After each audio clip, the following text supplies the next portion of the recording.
Assalamualaikum, my dear students. This is your teacher Anwar Ahmed. I hope that you all are well and fine. So, students, today we will finish our chapter number 16, that is Road to Independence. So, dear students, first of all, you all are watching this video from your home, from your house. Students, before moving toward the topic, I would like to emphasize on SOPs. Please take these SOPs seriously. If you go outside, so you must take social distancing from others, must wear face mask, and once you come back to your home, must wash your hands. So these three things, social distancing, face mask and hand wash, can protect you from this pandemic. So students, let's move towards today's topic. Today we will discuss the 14 points of Imagina, as we already did in previous class, but today we will again discuss these 14 points. Students, Quaid-e-Azam Muhammad Ali Jinnah presented his 14 points in 1929, where Muhammad Ali Jinnah presented his 14 points. In your book, they just included the main 4 points of these 14 points, because these 14 points were very lengthy, so that's why only 4 points are included. The government of India must be a federal one. What it mean? For example, a central assembly for issues which affected the whole of the subcontinent, and provincial assemblies for regional affair. My dear students, regional affairs are mean small affairs, not that much big affairs which central assembly do. Now the purpose of central assembly, the making of central assembly, is to control your whole country, to control the federation, which is the symbol of federal. But provincial assemblies have to control provinces, only regional affairs like local government, health, education, etc., etc. While central government's motto is to control foreign policy, budget, and other big type of subjects. So number 2 point was, there must be separate electoral rolls for minorities, and Muslims must have at least 1/3 of the seats in the Central Assembly. So students, it was emphasized by Quaid-e-Azam Muhammad Ali Jinnah that Muslims must have at least 1/3 of the seats in the Central Assembly, and minorities must have their separate electoral rolls, that they can participate in elections. Muslims were in minority at that time. There must be freedom of religion, education, language, and customs for everyone. It was emphasized that we want freedom for minorities and for everyone. There should be freedom of religion, education, language, and custom. Muslims and other minorities must have a fair share of senior offices in both central and provincial governments. Now, Muslims must have senior offices, must have share in senior offices. That Muslims should also have the share in universities, colleges, institutions, health, education. In each and every sector, Muslims must have a fair share of jobs.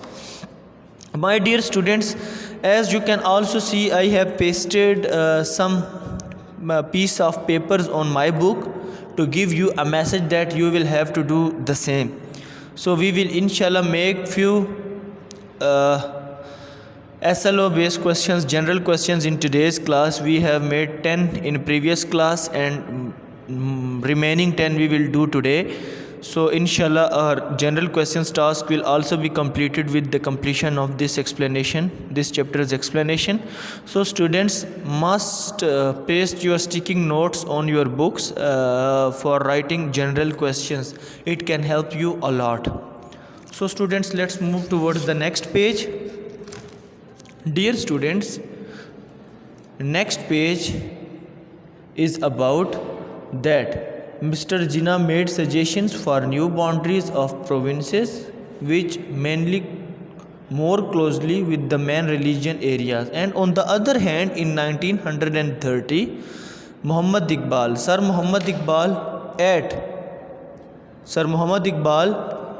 at the Muslim League conference at Allahabad hinted strongly that a separate Muslim state was a possibility.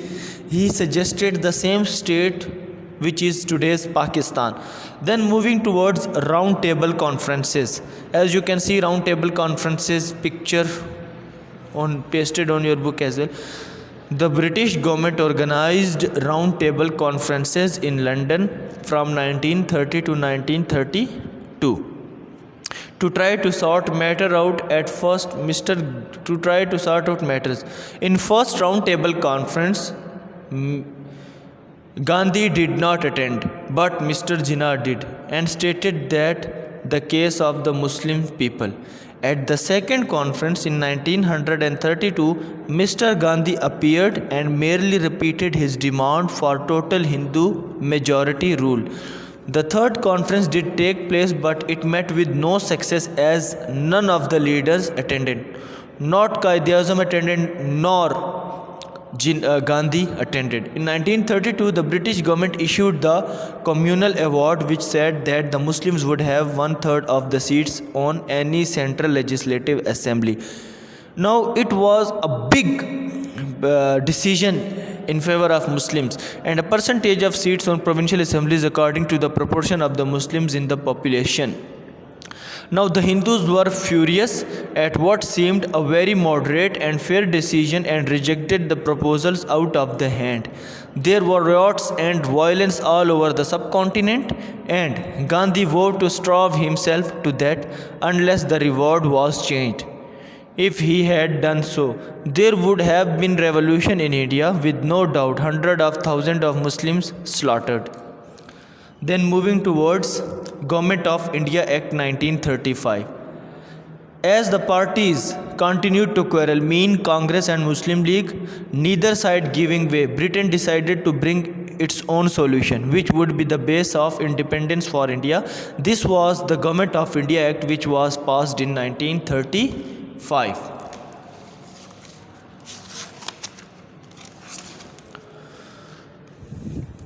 It stated the following points. Number 1, India should become a self-governing dominion as soon as possible. It should have a federal system, a central government for the whole of the subcontinent with provincial assemblies for different regions. There would be 11 provinces, with Sindh, Bombay and Orissa being separate provinces. Ministers in the Viceroy's cabinet, the real powerhouse of government, would be responsible to the mainly elected Central Legislative Assembly. Except for defense and foreign affairs, everything would be in the hands of the Provincial Assembly. Full dominion status with all powers in the hands of the people of the subcontinent would come in the near future. Now this solution pleased no one. The Muslims believed quite rightly that they would always be in a minority. The 590 princes did not like the democratic reforms, and the Hindus disliked the princes who had a majority in the upper house. There were the inevitable disturbances, riots and violences, agitation against the government. So students, as you can see that this was the situation in India, that both parties were not coming in one consensus, Muslim League and Congress, as Congress wanted complete Hindu rule and Hindu majority in India, while on the other hand Muslim League demanded for both rights, for Muslims and Hindus both. But due to these differences, then Muslim League move ahead for the separation of India. So students, as you can see these sticking notes, as I already emphasized that cut some pieces of your paper and paste on your book, and we will inshallah write all these general questions in our today's class. So student, till then take care of yourself. Inshallah we will meet in our today's online class. Assalamu alaikum.